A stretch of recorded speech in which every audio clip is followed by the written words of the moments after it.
Los poderosos tienen miedo de las redes sociales, y creo que podrías remontarte al caso Dreyfus y ver algo similar, donde las agencias de inteligencia y el ejército estaban aterrorizados por los intelectuales públicos. Émile Zola, el novelista, fue famoso por su editorial en el periódico J'accuse, y eso realmente transformó el movimiento a favor de Dreyfus. Pero eso era algo nuevo. Los intelectuales públicos no tenían tanta influencia. Dreyfus fue un hombre libre después de 12 años de lucha que, supporters, es el mismo número de Frieres que Julian Assange estuvo detenido. We need some journey. Remy the Found. Julian Assange was detained, I think 2012 to this year.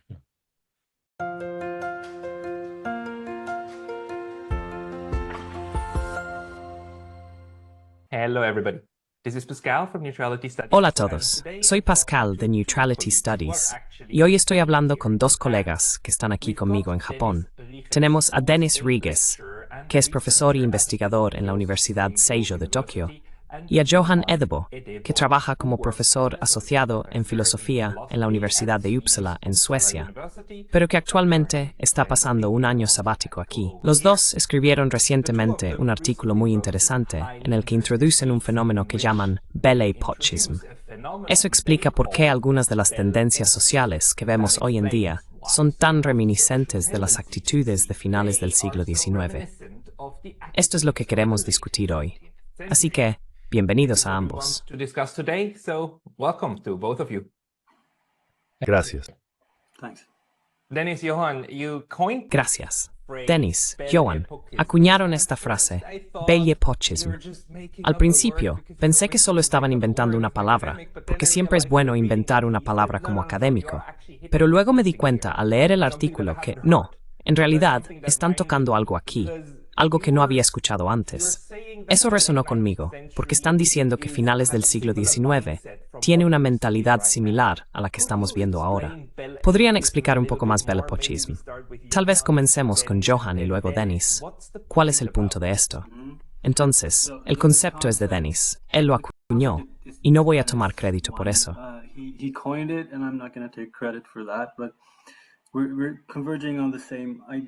Creo que estamos convergiendo en la misma idea aquí.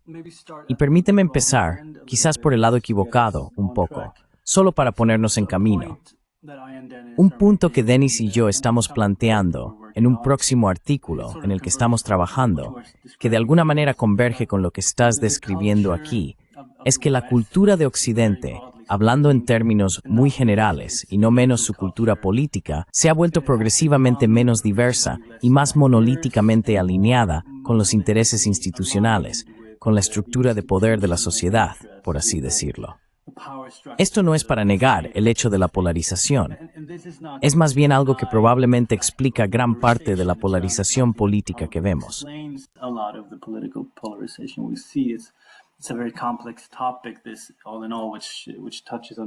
Es un tema muy complejo, en general, que toca muchos tipos de hechos y muchas disciplinas académicas y muchas teorías potenciales.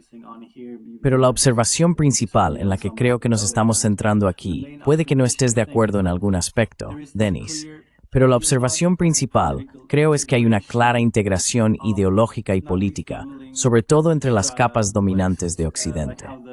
Es como si las élites y sus instituciones estuvieran cerrando filas, en cierto sentido, de varias políticas occidentales, y cómo esto se refleja en el estrechamiento ideológico del discurso público, del panorama político público. Y también se refleja en la integración política del público, y cómo tiende a identificarse con la estructura de poder dominante. Creo que hermanos en that's una acción, en que el panorama político es panorama cultural de los eras.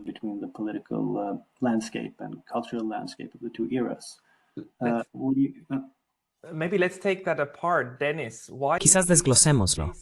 Denis, ¿por qué este tipo de estructura social, que creo que estamos viendo en este momento, quiero decir, estamos viendo en todo el occidente colectivo, es una forma de integración sin precedentes? Eso es algo que está sucediendo, ¿verdad? De lo que estás hablando. Denis, ¿por qué eso recuerda a finales del siglo XIX? ¿Y cuál es el periodo que estás considerando políticamente? Period that you're thinking about politically. Okay, yeah, well, first I'll just say I agree with what Johan said Está there. bien. And, Sí, primero solo diré que also estoy de wanna acuerdo mention con lo que that dijo if anybody's Johan. interested in seeing the article, Y también quiero mencionar que si alguien está interesado en ver el artículo, está publicado en la revista en línea Propaganda in Focus y también en mi blog. Pondré el enlace abajo. Pero de todos modos, supongo que volveré a las fuentes que de alguna manera me dieron la idea para este trabajo. Me centré en el final del siglo XIX. Tengo formación en el estudio del idioma, la literatura y la historia francesa. Así que siempre me ha interesado este período que comenzó con la caída de la Comuna de París y el final de la Guerra Franco-Prusiana.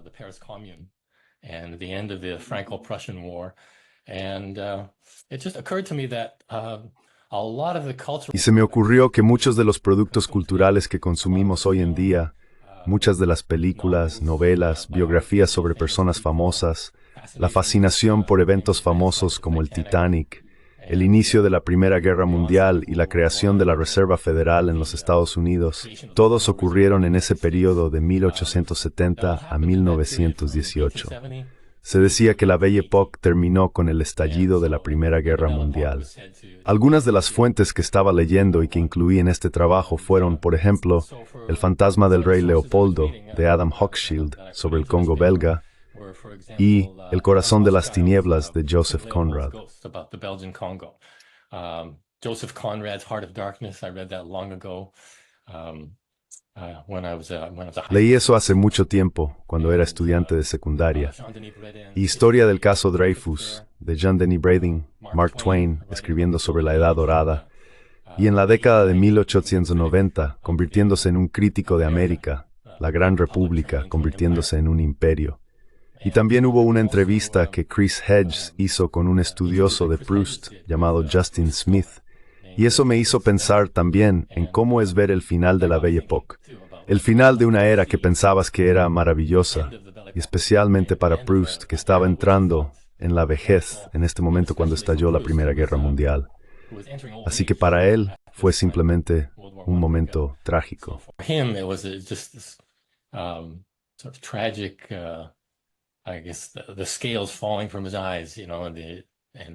Supongo que las escamas cayendo de sus ojos, ya sabes, y este horrible sentimiento de perder un mundo que conocía.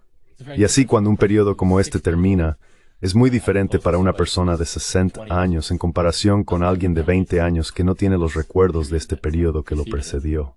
Y así creo que, sí, hay un eco ahora entre nuestra actual Belle Époque y miramos hacia atrás la Belle Époque original para reforzar nuestras restas bradturiut que reclamemos.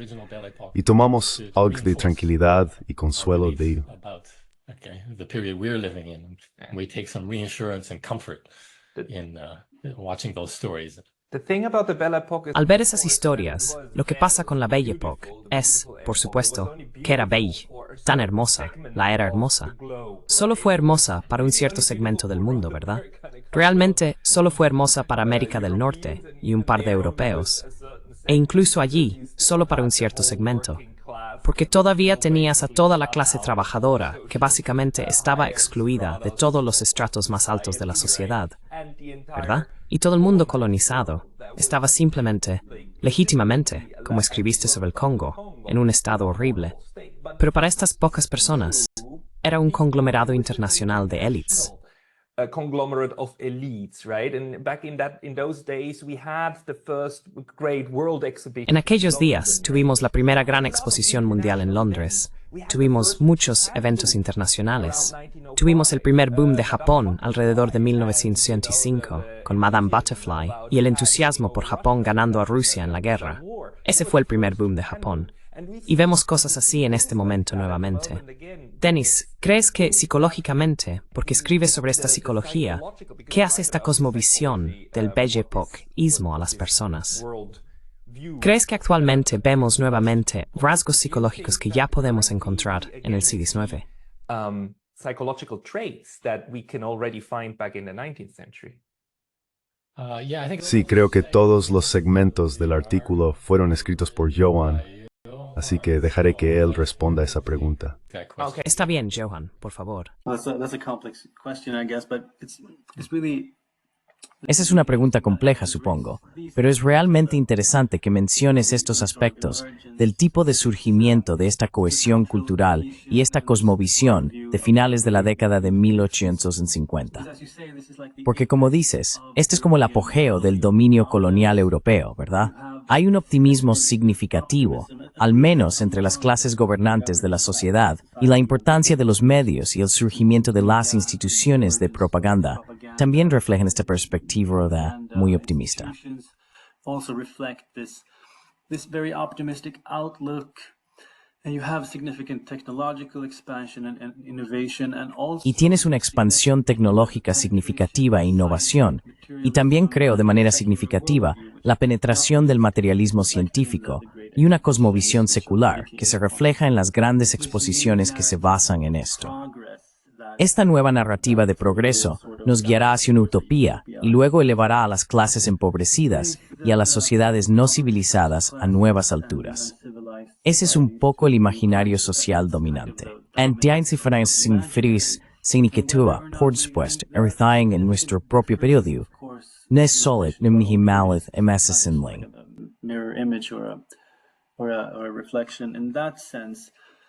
But you can argue, I think, that the Pero se puede argumentar, creo, que las últimas décadas del siglo XIX son relevantemente similares en términos de esta mentalidad, porque entonces tienes la noción de Fukuyama del fin de la historia.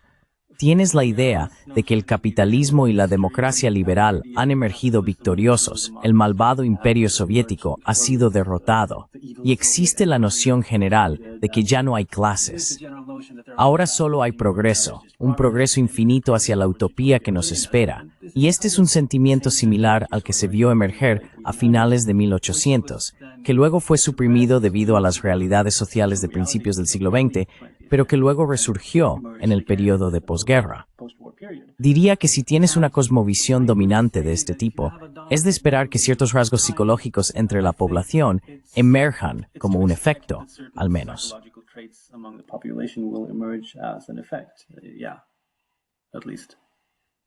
And the psychological Y estos efectos psicológicos, Dennis, estás diciendo que puedes rastrearlos en las películas o en la cultura popular que estamos viendo, ¿verdad? Y tuvimos películas como The Greatest Showman y demás. Y tenemos otras películas que van un poco más atrás. Como ¿cuál era esa extraña serie de televisión sobre aristócratas en Netflix? Aristócratas, como quién está saliendo con quién. ¿Cuál era esa? Esa también fue enormemente popular. No estoy familiarizado con ella, pero siempre es la historia de un buen mundo, donde las externalidades no importan. Solo lo que sucede entre estos personajes, que caminan con hermosos trajes. Eso es lo único que importa. ¿Es eso un rasgo del bellepoquismo o no, Dennis? a trait of bellepoquism or not, Dennis? Yeah, I think so. And also, there's the shock when Sí, creo que sí. realize that there are things Y también está el impacto cuando la gente se da cuenta de que hay cosas sucediendo afuera y entran de maneras sorprendentes y captan la atención de las personas. Creo que el gran ejemplo de la primera Belle Époque es el caso Dreyfus, un pequeño escándalo que involucraba a alguien que fue acusado y condenado por espionaje en Francia. No pensarías que sería un gran escándalo nacional que podría derribar gobiernos y demás, pero lo hizo. Se convirtió en un fenómeno social también, donde la gente tomó partido muy rápidamente, con pasiones muy fuertes, y se rompieron amistades, se rompieron familias al tomar uno u otro lado. Creo que eso es muy reminiscentemente del síndrome de trastorno por Trump que vemos ahora, que comenzó en 2016. Parecía surgir de la nada, fue inesperado y ha dejado a la gente en un estado de shock. It was unexpected, and it's left people in a state of shock. So the argument is that Entonces, el argumento es que estamos al final de la Belle Époque, ¿verdad? Nos dirigimos hacia el clímax definitivo, que luego, para la Belle Époque, fue la Primera Guerra Mundial, o la Gran Guerra, como se la llamaba en ese momento. as it was called at the time. Sí, diría que hay incluso un eco de eso exactamente desde 1914 hasta 2014, cuando la presidencia de Obama comenzó su proyecto en Ucrania. Y poco después de eso, Trump comenzó su campaña para la presidencia. Así que casi exactamente un siglo después, estos eventos ocurrieron. Sí.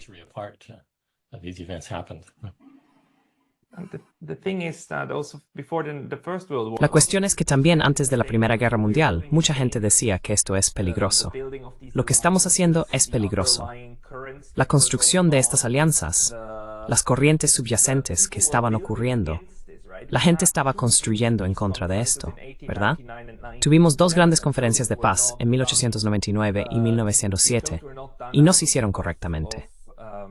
Y no se hicieron por utopismo.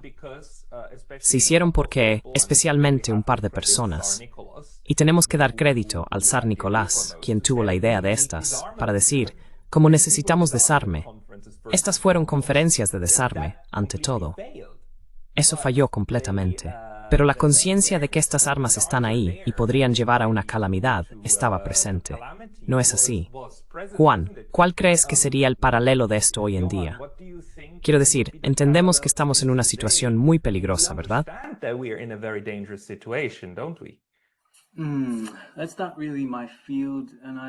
Ese no es realmente mi campo, y estoy un poco perdido para dar una respuesta razonable a esa pregunta. Si tenemos algún tipo de paralelismo en ese sentido, en la situación actual, supongo que se podría relacionar con el llamado Tercer Mundo y los intentos de mitigar el conflicto que vemos iniciado. No menos por líderes en el llamado Tercer Mundo, podría haber una conexión allí.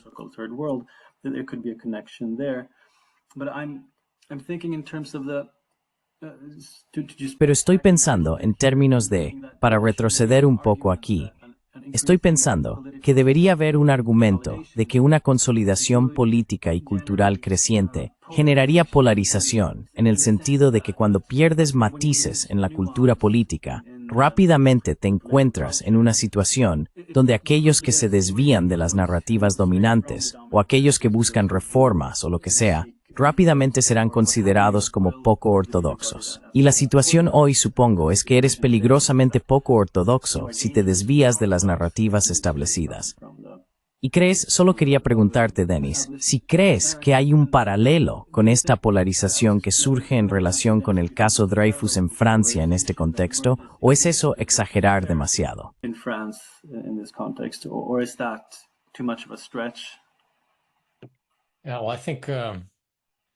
Sí, bueno, creo que la polarización estaba presente, no tanto en el caso Dreyfus, sino en la rusofobia que existía incluso en aquel entonces. La gente en Europa Occidental pensaba que habían inventado la democracia liberal y que iba muy bien, pero Rusia seguía siendo una monarquía y un imperio, una autocracia, y había una gran cantidad de odio y sospecha hacia Rusia.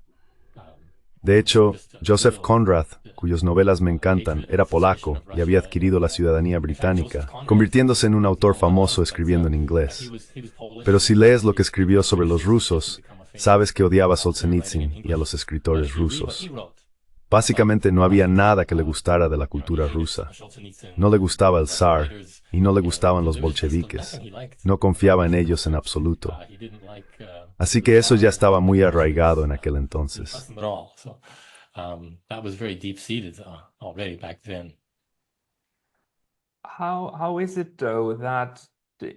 ¿Cómo es posible, sin embargo, que incluso dentro de la Belle Époque parezca que encontramos esta contradicción de que por un lado, sí, Rusia es un paria porque está atrasada.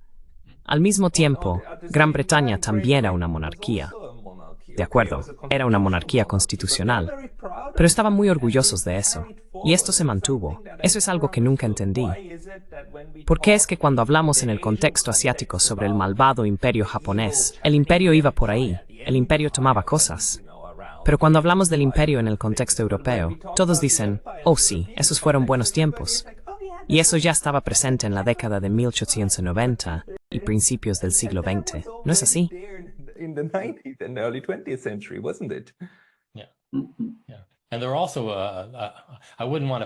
Sí, y además no quisiera pintarlo como una cultura monolítica donde todos amaban a la burguesía. Había muchos críticos y había mucha agitación en curso. Una persona de la que escribimos en el artículo fue Edmund Den Morel y su campaña contra el Congo belga. Dentro de Gran Bretaña, presionó a los políticos británicos y tenía una campaña masiva en marcha. Enviaba boletines mensuales a miles de ciudadanos británicos que escribían a sus miembros del Parlamento. Y se volvió internacional. Became international. Mark Twain took it up, and it eventually. Mark Twain lo abordó y eventualmente llegó al Parlamento británico, donde aprobaron resoluciones y presionaron a Bélgica. Finalmente, en 1909, Leopoldo perdió su empresa y poder. Bélgica lo nacionalizó y lo convirtió en un imperio ordinario. Pero había grandes contradicciones en todo esto, porque Gran Bretaña, Francia y Alemania tenían sus colonias en África. Y aunque no eran tan horribles como el Congo de Leopoldo, ciertamente estaban cometiendo sus abusos y crímenes. Esas contradicciones salieron a la superficie y volvieron a atormentar a Europa en la Primera Guerra Mundial, cuando se demonizaron entre sí.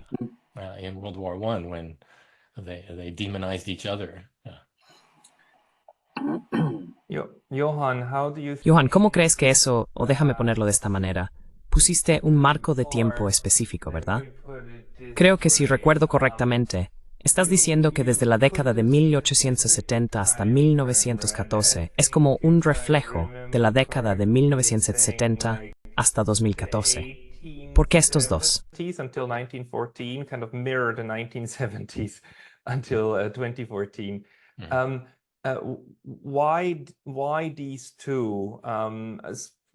Why not the end of the Cold War? ¿Por qué no el fin de la Guerra Fría? ¿Por qué no de 1989 a 2014, que para nosotros es una época muy pacífica en Europa? Extremadamente pacífica. Extremadamente agradable para crecer, ¿verdad? Con mucha calma y estabilidad y nuevos gadgets cada día, tanto para niños como para adultos. Fue una época muy placentera. ¿Y por qué el periodo más largo? Why the longer period?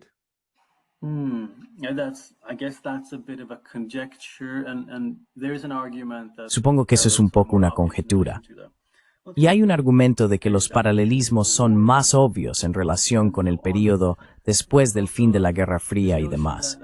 Pero creo que también existe esta noción de que, al menos lo que estoy tratando de captar aquí, es que se ve una erosión de la resistencia popular, de la energía y el poder de los movimientos de reforma y resistencia popular, que tiene sus raíces en las convulsiones culturales de los años 50 y 60.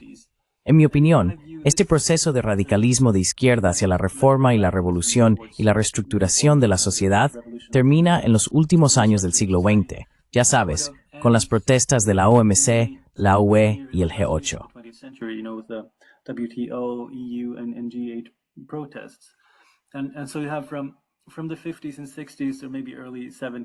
Y así tienes, desde los años 50 y 60, o tal vez principios de los 70, un periodo en el que el poder o la energía de estos movimientos de reforma se desvanece y finalmente termina alrededor del año 2000, creo. Después de eso, la guerra contra el terrorismo y el aparato de propaganda asociado realmente catalizan esta consolidación del espacio cultural, que nuevamente no es un fenómeno monolítico, pero la cultura dominante se vuelve mucho más consolidada, política e ideológicamente. Solo para conectar con lo que Denis dijo anteriormente, creo que ves una estructura similar en la cultura de la Belle Époque original a finales del siglo XIX, no como un fenómeno monolítico, pero tienes estos movimientos políticos dinámicos de mediados del siglo XIX, ¿verdad? You have these dynamic political movements of the like mid 1800s, right? And at the end of the period, you see for the first. Y al final del periodo, ves por primera vez cómo realmente parecen cristalizarse en herramientas de la jerarquía social. Robert Michels escribe en su famoso libro, traducido como Partidos Políticos de 1911, cómo la oligarquía parece ser una tendencia de las organizaciones complejas. Esta observación parece ir acompañada de cómo la cultura, por primera vez en este periodo, se convierte en un producto de consumo producido en masa que sirve para reproducir la ideología en el sentido marxista del término. Esto también se refleja en cómo la cultura de masas realmente resulta reestructurada para servir al mismo propósito en el periodo probablemente entre la Guerra de Vietnam y hacia el final de los últimos años del siglo XX. Cortesring sau thuê nét niet bias completauer, en se de Pamberwoordwoord se wordt met zwart ning, or i politism themaal meting. Popular culture becomes so strongly so strongly ideologized or politically monolithic. Does that make sense to you? It does make sense. ¿Tiene sentido para ti? Tiene sentido. Tiene sentido. Y estoy especialmente interesado en este aspecto, el aspecto de la propaganda y el abuso de la cultura popular, para afianzar cada vez más a las élites de poder. Porque creo que eso es algo que vemos ahora mismo. Y publicaste este artículo en un medio llamado Propaganda in Focus. Dennis, ¿puedes hacer algunos paralelismos más con el afianzamiento de, ¿cómo deberíamos llamarlo? Como tropos culturales, que luego se convierten en apoyo a la estructura de poder que puedes ver. Power structure supportive that you can see. Yeah, but before that, I'll just go back and mention. Sí, antes de eso, solo volveré y mencionaré, creo que 1970 es un buen lugar para comenzar con esta era porque hubo un antropólogo francés, olvido su nombre ahora mismo, pero predijo el fin de la Unión Soviética en 1975. Y se puede ver que fue cuando los neoconservadores en Estados Unidos comenzaron, durante la presidencia de Carter, a planear el proyecto neoconservador, el proyecto neoliberal. Y creo que había una comprensión en Washington en ese momento de que la URSS se estaba debilitando y que iba a terminar pronto. Y eso es exactamente lo que sucedió durante los años 80. Además, Bell O'Clock también significa cambios tecnológicos masivos. Massive technological changes. If you go back to the original one, there was just so many changes coming. Si vuelves al original, hubo tantos cambios en electricidad, fotografía, medicina moderna y técnicas médicas y así sucesivamente.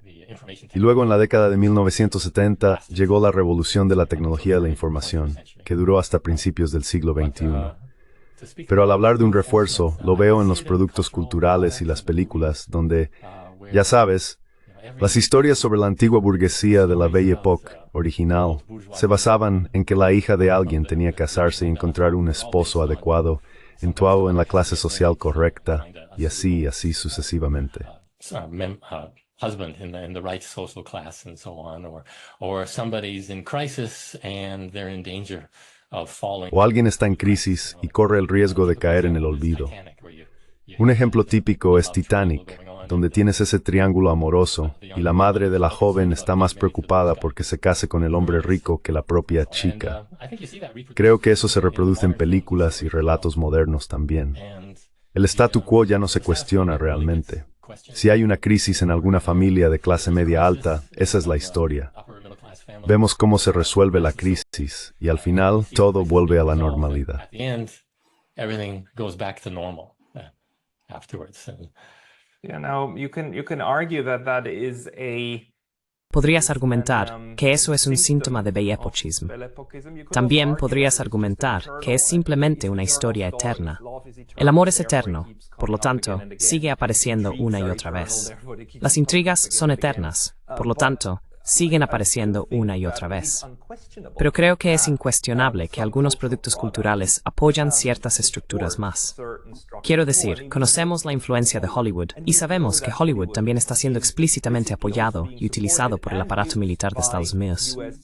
Sabes, si quieres tener acceso a uno de sus aviones para filmar, necesitas pasar el guión por ellos. Sabemos todo eso. Y tenemos toneladas de esto. ¿Qué es? Esa película de aviones de combate con Tom Cruise. That fighter jet movie with Tom Cruise. Sí, Top Gun. Top Gun, of course, and then Lady Gaga. Top Gun, por supuesto. Y luego Lady Gaga haciendo una canción sobre eso. Y ya sabes, la glorificación, la constante glorificación del ejército. Y eso es algo que también es muy clásico, ¿verdad? Encontramos montones y montones de literatura antigua en la que el ejército siempre es la élite de la sociedad y los héroes. Correcto. Eso también influye en tu bellepocismo.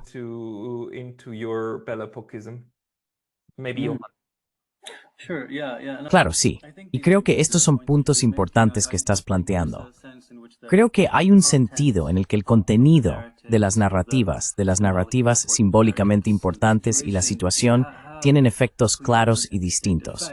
Pero también creo que necesitamos pensar en la estructura del consumo y la producción cultural, las relaciones de producción en términos de cultura.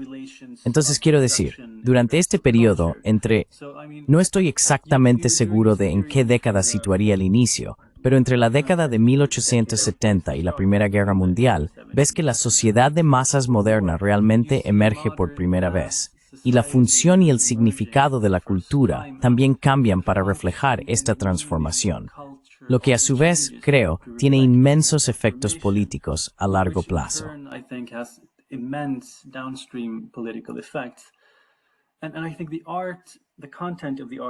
Y creo que el contenido del arte al final del periodo, también refleja claramente este proceso, porque por un lado, como acabas de describir, es cada vez más superficial. Está orientado hacia el consumo, celebra los estilos de vida y las prioridades de la clase alta. Pero por otro lado, si miras el contenido de novelas como las de Sigrid Undset o obras como El grito de Edvard Munch, esos tipos de productos tratan sobre la alienación, la desesperación existencial y el vacío de una sociedad industrial cada vez más regimentada y estratificada. Así que tienes estas contradicciones que surgen del hecho de que el significado, la función y el papel de la cultura cambian, en gran parte debido a los desarrollos tecnológicos.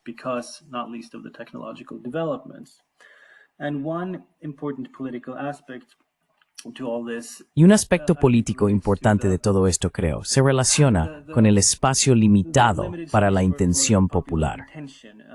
Un amigo mío, John Sepling, lamentó la pérdida del teatro en el ámbito social.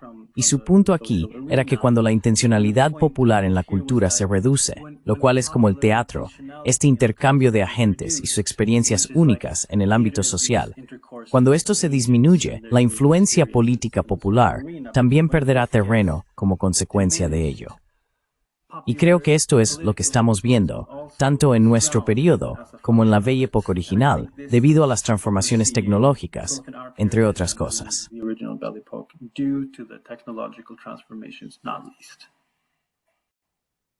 Denis, ¿dónde ves los paralelismos? First, I should just mention John Stepling's. Primero debería mencionar el podcast de John Stepling. Johan y yo hemos estado allí recientemente. Se llama Aesthetic Resistance. Está en Substack, así que solo quería mencionarlo. Pero en términos de paralelismos, creo que cuando pienso en el entretenimiento moderno y las películas, veo muy pocas historias sobre la clase trabajadora. La mayor parte del entretenimiento es algo aspiracional. Creo que si no eres de clase media o alta, al momento de ver estas historias, Rembrandt pensó, ¿y qué hago de yo, man? And think maybe someday I will, and you can easily understand yourself or put yourself. Y puedes entenderte fácilmente a ti mismo o ponerte en la posición de una persona privilegiada que atraviesa algún tipo de desafío o crisis en la sociedad. Y eso parece ser de lo que trataban las historias hace 100 años. E incluso ahora, ese es el producto de Hollywood. Pero hay algunas excepciones. Creo que True Detective en la primera temporada, que salió en 2014, es un raro ejemplo donde realmente se centró en la clase baja y las víctimas del crimen, y así sucesivamente, sin ser, ya sabes, lo que llaman propaganda, que solo hace que las fuerzas policiales parezcan heroicas. So would you say like that folk culture? ¿Dirías entonces que la cultura popular está siendo dejada de lado?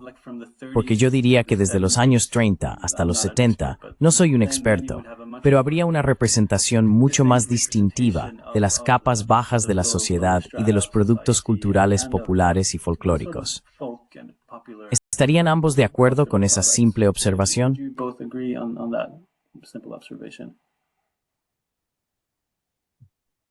Sí, creo que sí. Y hemos hablado mucho de eso en el podcast Aesthetic Resistance, sobre cómo las películas de los años 30 y 40 fueron hechas por emigrantes europeos y personas de clase trabajadora que pudieron escribir sus guiones y producir sus películas sin mucha interferencia de los estudios. Y así fue todo el género noir, que hoy son los clásicos. A la gente le encantan si las vuelven a ver. people love them if they go back and watch them. Maybe two questions, like to both of you. Tal vez dos preguntas para ambos. ¿Creen que la aparición de las redes sociales cambia algo en esta ecuación o no? ¿O tenemos un paralelo en el siglo XIX? Porque una cosa es que cuando vemos Netflix y demás, los programas producidos a menudo nos animan a simpatizar con la clase alta. Incluso en las series de renovación del hogar, generalmente ves casas grandes, hermosas mansiones y así sucesivamente. Hay mucho de esto, en el lado de la producción y en el lado de las redes sociales, como en YouTube. También tienes movimientos, como el movimiento de las casas pequeñas, donde la gente comparte consejos y trucos sobre cómo hackear tu vida. Ya sabes, cómo hacer la vida cotidiana un poco más fácil.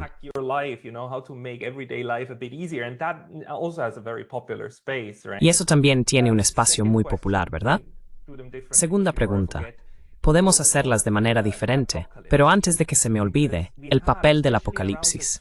Porque tuvimos, especialmente alrededor de la década de 2010, muchas películas de apocalipsis. Zombies por un lado, pero también, ya sabes, la película 2012. Hay muchas películas de fin de la historia o fin de la civilización, que también alimentan nuevamente al ejército con Independence Day y cosas así, que se produjeron un poco antes. Pero sigue siendo el miedo al fin de la civilización.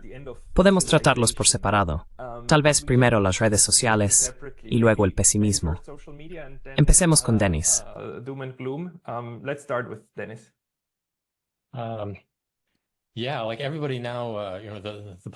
Sí, como todos ahora, los poderosos tienen miedo de las redes sociales. Y creo que podrías remontarte al caso Dreyfus y ver algo similar sucediendo, donde las agencias de inteligencia y el ejército estaban aterrorizados por los intelectuales públicos.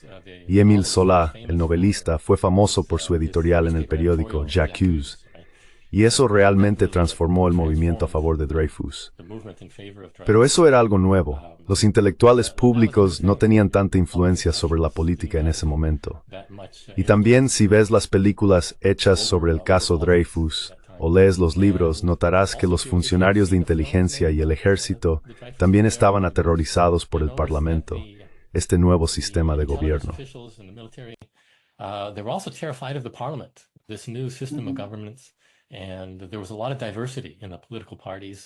Y había mucha diversidad en los partidos políticos y sus posturas. Sabían que si el partido que no les gustaba obtenía la mayoría en el Parlamento, las cosas iban a ir muy mal para ellos, y estaban avergonzados. Pero a diferencia de hoy, no recurrieron al asesinato, desapariciones y actividades extralegales. De alguna manera siguieron la ley y lo aceptaron. Dreyfus fue un hombre libre después de 12 años de lucha, que por cierto, es el mismo número de años que Julian Assange estuvo detenido. Creo que desde 2012 hasta este año. Sí.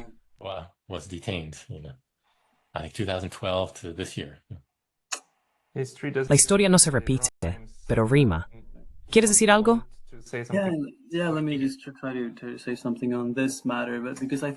Sí, permíteme intentar decir algo sobre este asunto, porque creo que es una observación excelente.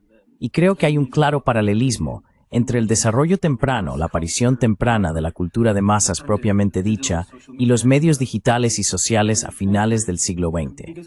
Porque como observaste, Dan, creo que este fue realmente un periodo de cambio y de diversidad política, no de inestabilidad, sino de diversidad política y cultural para empezar. Y realmente no habías consolidado adecuadamente estas nuevas formas de medios, como el periódico y el telégrafo y este tipo de cosas.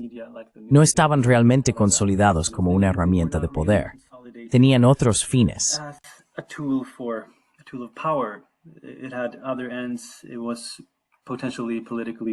Era potencialmente desestabilizador políticamente desde el punto de vista de la élite gobernante. Tenía un potencial radical, por así decirlo.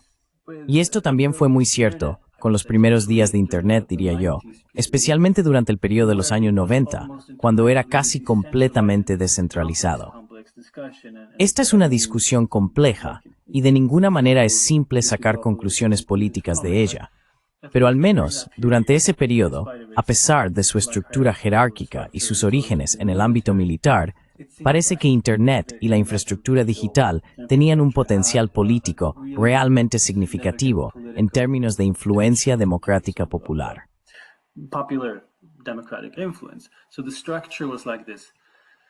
Entonces, la estructura era así, similar a la de los BBS, los sistemas de tablones de anuncios de los años 80, donde tenías todos estos pequeños nodos por todas partes y ninguna estructura general para navegar o optimizarlos. Podías intercambiar mensajes prácticamente libremente por toda la web. Jugabas juegos y escuchabas música, por supuesto, pero gran parte de eso era contenido pirateado, y mucho de lo que leías y consumías, por así decirlo, era en realidad generado por otros usuarios. Así que había una especie de aspecto cultural democrático en ello. Y ahora sabes, ¿recuerdas algo como ICQ Messenger o MSN Messenger? Era como un sistema para mensajes directos. Te conectabas a través de una cuenta de correo electrónico y luego enviabas mensajes directos.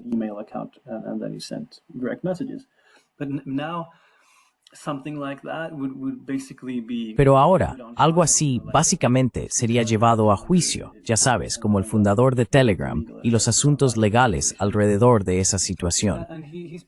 Y básicamente es culpable de proporcionar la misma infraestructura de comunicaciones que todos teníamos en los años 90 y usábamos sin problema.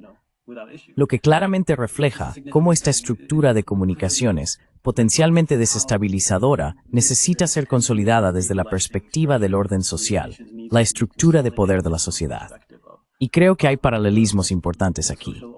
Creo que esa consolidación es lo que ocurrió a finales del siglo XIX hacia el comienzo de la Primera Guerra Mundial.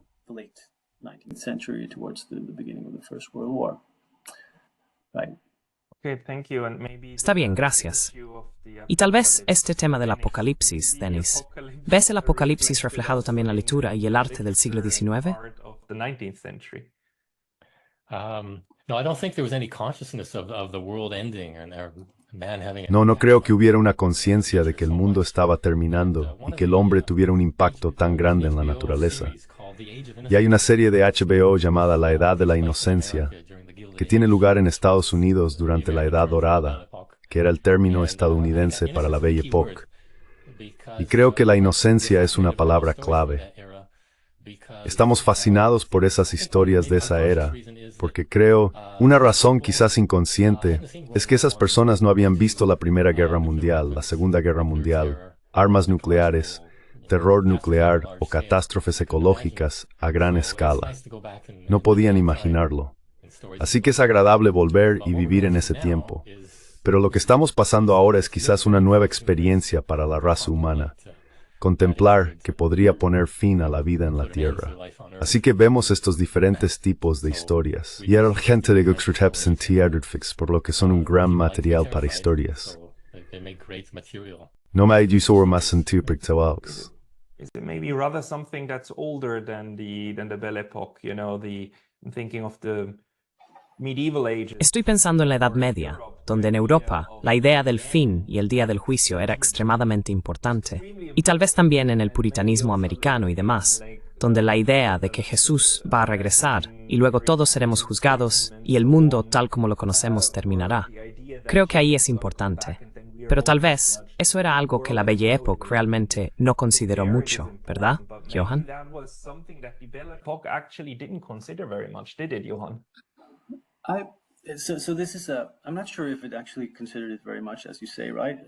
No estoy seguro de si realmente lo consideró mucho, como dices, ¿verdad? Pero el apocalipticismo como un imaginario social es un elemento fijo de la historia cultural occidental y se remonta, por supuesto, al comienzo del cristianismo, no tanto a otras religiones, diría yo. Y creo que es una observación interesante que, sí, ha sido parte de nuestra historia durante 2000 años, especialmente cuando alcanzó un pico durante la Edad Media. Creo que en relación con ciertas transformaciones sociales que ocurrieron. Y creo que también hubo una especie de auge en los movimientos fundamentalistas en el siglo XIX, especialmente en los Estados Unidos.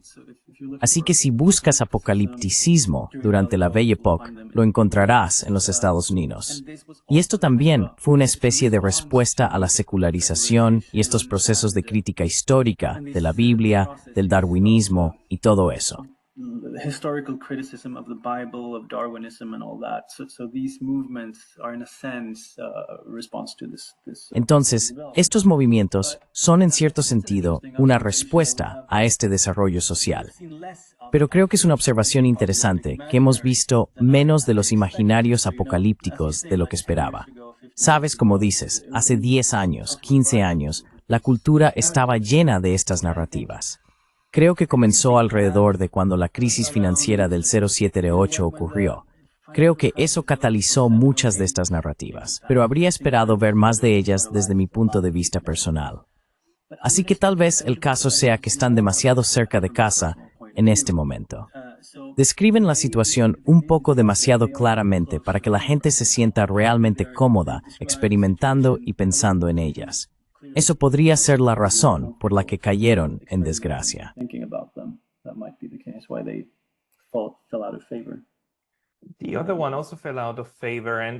El otro también cayó en desgracia. Y tal vez esto va con lo que estás diciendo, como que estamos más allá del punto donde el miedo es comercializable, porque nos estamos acercando a un punto muy peligroso. Lo sorprendente es que también vimos el colapso de las películas antibelicistas. Las películas antibelicistas no son populares en este momento. Solían serlo en los años 70, 80, 90. Y tuvimos movimientos antibelicistas en la Belle Époque, con Berta Bon, ¿cómo se llama? Olvidé su nombre. La gran activista antibelicista. Ya sabes, los primeros días de las grandes sociedades sociales antibelicistas. La Oficina Internacional de la Paz se remonta al periodo anterior a la Primera Guerra Mundial en Suecia. Sí, y todos los movimientos de izquierda. Muchos de los movimientos de izquierda eran antiguerra. Y estos movimientos antiguerra, junto con las películas antiguerra, han desaparecido en los últimos 10 años. Y especialmente en los últimos 2 o 3 años, han desaparecido. Nos estamos preparando para el momento en que nuevamente vamos a tener, al igual que en la Primera Guerra Mundial, a todos animando que finalmente es guerra. Si miras a Londres, París, Berlín, todos estaban animando, finalmente está pasando algo. Ese es el peligro que Netrifying Sindal. Quizás de Dennis.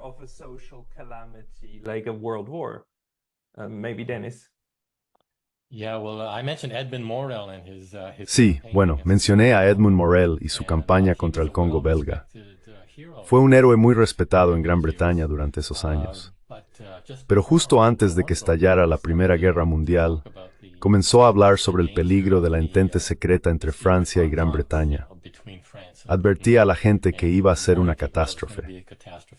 Cuando estalló la guerra, se convirtió en un crítico de la guerra y fue completamente aislado y marginado en la sociedad. Bertrand Russell lo apoyó, un par de personas lo hicieron, pero él se estaba postulando para el Parlamento en ese momento y ya no pudo hacerlo.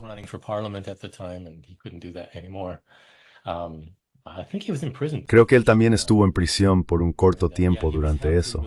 Sí, fue acusado de enviar material antiguerra a países neutrales, ya sabes, estudios de neutralidad. Y así hizo una breve estancia en prisión, pero después de la guerra creo que fue elegido como miembro del Parlamento por el Partido Laborista.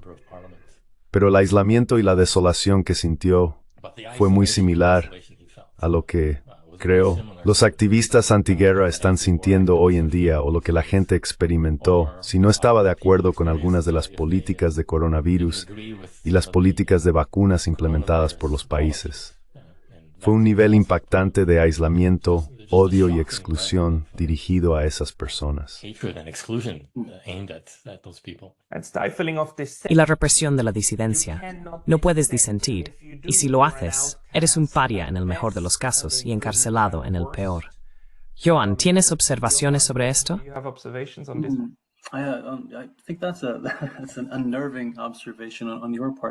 Creo que esa es una observación inquietante de tu parte. Realmente no lo vi tan claramente antes de que lo expresaras así, porque creo que es obviamente cierto que la consolidación política y cultural nos ha empujado más hacia un punto donde, bueno, ya sabes, la disidencia es cada vez más difícil. Probablemente puedas explicar eso como un factor de la consolidación política y cultural.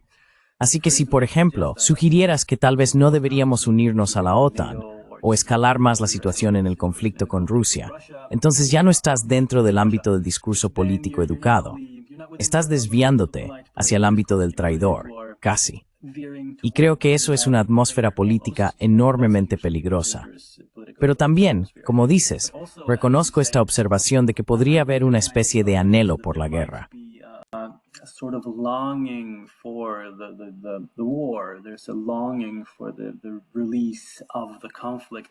Hay un anhelo de liberar el conflicto a un nivel psicológico profundo, tal vez, porque cuando leo discusiones en foros y hilos de Facebook y cosas por el estilo, constantemente encuentro este sentimiento, este mismo sentimiento que describes aquí, que describimos aquí. Este tipo de retórica recuerda a la retórica de Hitler en términos de simplemente derribemos la puerta de la Unión Soviética y la casa de naipes se derrumbará por sí sola.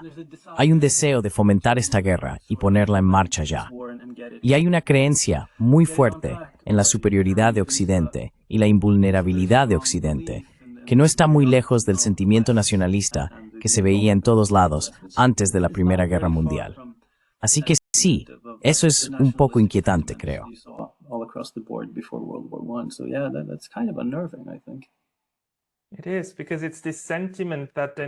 Es porque es este sentimiento el que luego se transpira en la sociedad en general. Y no tengo tanto miedo de un par de locos en la política. Tengo miedo de las masas. Cuando las masas empiezan a beber el Kool-Aid, entonces tenemos un problema. Y entonces todo lo que necesitas es un tipo que diga, ¿quieres una guerra total? ¿O quieres liberar a Ucrania y vencer a los rusos? Y luego las masas dirán, ¡hurra! Y al final del día, necesitas a las personas con las armas que corren hacia las balas. Nunca olvidaré esa conversación que tuve. Esto es un comentario aparte, con un hombre japonés hace 20 años, que en ese momento tenía 80 años, y luchó en Okinawa, y obviamente sobrevivió. Y le pregunté, ¿cuál es el secreto para sobrevivir a una guerra así? Y me dijo, siempre corre con las balas, nunca contra las balas. Pensé que era un muy buen punto. Es una observación muy inteligente, pero estamos fomentando esto ahora mismo. Este heroísmo de correr hacia las balas si es necesario. ¿No es así?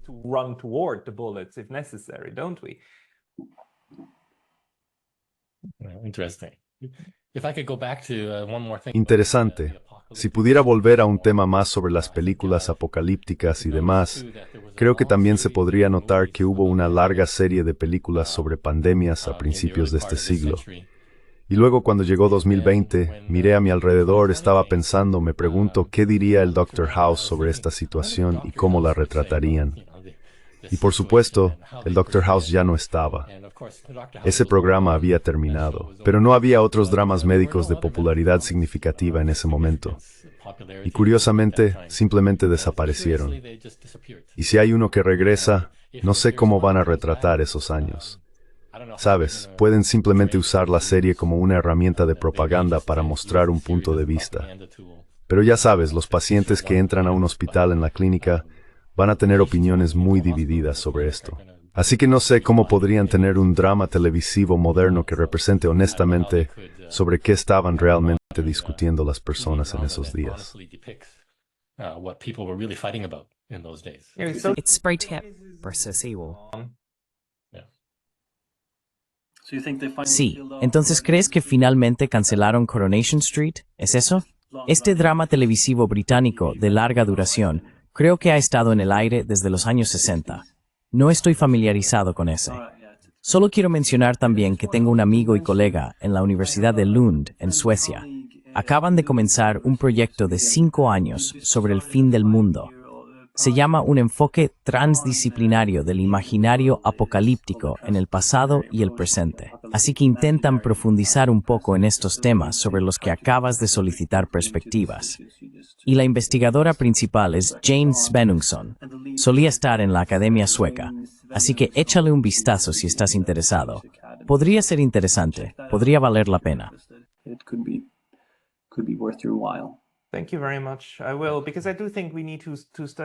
Muchas gracias. Lo haré, porque creo que necesitamos estudiar más sobre estos temas y también discutir en podcasts como este. los paralelismos históricos. Hay algunas cosas que simplemente pasan desapercibidas. Una de las cosas que será muy interesante será un proyecto que me gustaría llamar 1885. El proyecto es representar la vida de personas que vivieron 100 años en una ciudad en todo el mundo. Tomemos 20 y viven desde 1885 hasta 85. Luego representamos por lo que pasaron y cómo evolucionó el mundo a su alrededor. Porque tenemos ejemplos de personas que nunca se mudaron, pero sus nacionalidades cambiarían 2 o 3 veces, especialmente en Europa Central. Imagina que naciste en algún lugar de los Balcanes en 1885. Imagina cómo tu nacionalidad habría cambiado sin que tu casa hubiera cambiado ni una sola vez. Perspectivas interesantes. Un lugar como Trieste. Bosnia-Herzegovina. 1885 fyller er konferenser över Berlin små process de Sevk. The colonization of Africa. Está bien. Mis colegas, muchas gracias. Esta fue una charla un poco diferente de lo que suelo hacer, pero la encuentro muy interesante y fascinante. Para las personas que quieren seguirte, ¿dónde pueden encontrarte?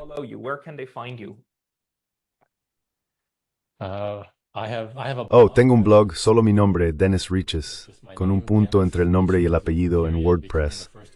También tengo un Substack. Lo pondré en la descripción también. ¿Y tú, Han? Bueno, yo también tengo un Substack. Se llama shadowrunnerssubstack.com, creo. Shadowrunners. Y mira el podcast Aesthetic Resistance en Substack. Resistencia estética. Bien, todos esto estará en la descripción. Johan y Dennis, muchas gracias por su tiempo hoy. Muchas gracias por recibirnos. Es realmente un honor estar aquí con todas las personas ilustres que has tenido en tu canal de YouTube. Has tenido un gran éxito con él y espero que continúe. Gracias. Se trata de esparcir ideas. Gracias, chicos. Nos vemos pronto. Cuídense. Sí.